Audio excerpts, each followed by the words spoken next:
Have you tried raising money for your startup and keep hearing no, or worse, getting ghosted? Well, I have interviewed more than 2,000 startups. I've invested in hundreds. I know what the problem is, and stay tuned because I'm going to help you fix it. Now let's jump right in. It's a short video, but there's going to be 5 things that you need to do. But stick around for number 5 because it's something that nobody tells you. Okay, the first thing you might be doing wrong is it's not clear what you do. So let's say you're talking to someone, whether it's at a cocktail party or at a formal pitch, you get to give one line to get them interested, or maybe 30 seconds. And if they end by saying, wait, what do you do? That is unforgivable, and you've already lost the game. They're not even going to continue talking to you, never mind write you a check. So how do you fix that? You start by actually writing out one line that makes it crystal clear what it is. If the lights went out after that, they would know. And then if they're interested, you follow up with 3 or 4 more sentences, and that comes out to about a 30-second pitch. And that's a little more information like, the standard stuff. Who is it for? What does it cost? What's the market size? But you shouldn't even have to say that.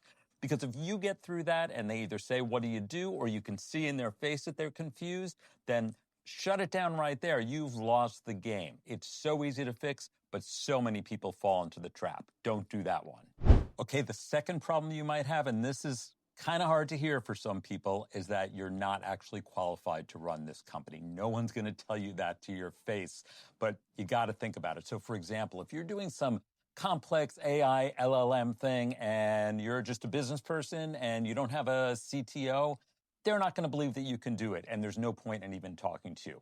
Even if it's not a highly technical field, let's say that you're making a consumer product or something and you have no experience in that. You're like, oh, I'll just make a new soda, and you haven't done your research and you came out of consulting or something general.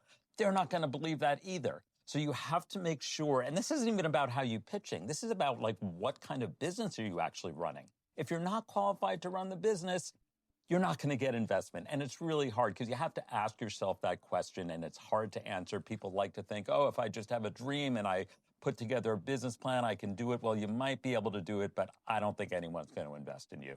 Now, the third one, this is also something people aren't going to tell you.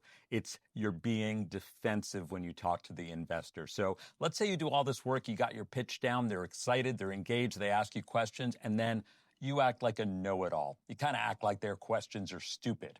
And obviously you know the answer. Or if they disagree with you or challenge you on something, you push back so hard because you know everything. Well, maybe they're an expert in this, right? Maybe you don't know everything. Or even if you do know more than anything, no one wants to be lectured.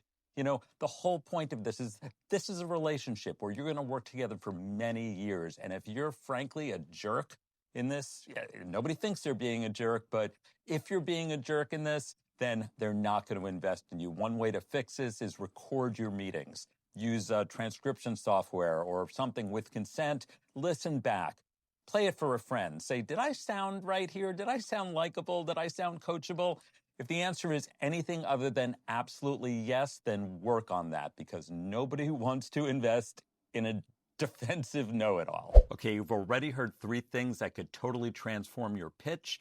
Here's a 4th. You're not thinking big enough and you're not communicating that big vision. So let's say you have a company that is pretty simple. Let's say you're a consumer product. Let's say it's a special type of chewing gum, right? May not sound like venture. So you have to paint a picture. What's special about this gum and how that's just the entry point to other kinds of products that use this special formula, about how you can become a lifestyle product with brand extensions. Because remember, VCs, they need to get not just 10, they need to get like 100x on their investment, and they're probably not going to get it just on some chewing gum, right? They need to see the big picture, your world conquest, even though it may be 10 years down the line or a little unrealistic. They want to think that you are thinking big. They want to know that you are thinking big so that they can visualize what this becomes when it's a unicorn, which is what they're all going for. Okay, number 5 is the big one. It may help you more than anything else. Before we go on, please remember to subscribe. We work really hard to give you these videos that are going to help you get funded. Please make sure you get every video and help spread the word. I actually, on this number 5, I made a video that goes into much more detail about this, so please check that out after this. But number 5 is that you're not picking the right investors. We all think that investors are picking us, but in fact, we need to go through the tens of thousands of investors who are possibly there for us to pitch and pick the right one. So what do I mean by that?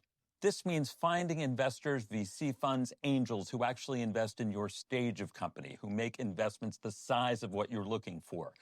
Those that work in your particular field, in your, whether it's AI or consumer products or whatever it is, that narrows it down so that when you go and put all that effort into reaching out to them and pitching them, you're actually talking to someone who has a chance of making the investment. I've seen so many times people frustrated. I've pitched 200 different investors, and then I look at the list and they're all the wrong investors. So put a little work in up front, find the right investors, pre-qualify them just like you would do with any sales, and then go in strong with your best prospects. So there you go. 5 simple things that are probably what's holding you back from getting that investment that you probably deserve. But those thousands of interviews that I've done and the hundreds of investments I make, I see what works and what doesn't work. I feel it inside myself when I'm interviewing a founder, and within the first 30 seconds, I can say, no, I'm never going to invest in this human being. But you can avoid that. You don't want to be that one. So you've gotten so many no's already. That's why you're watching this video. Make sure you don't get more. Fix these things. It's easy. And then prepare for success.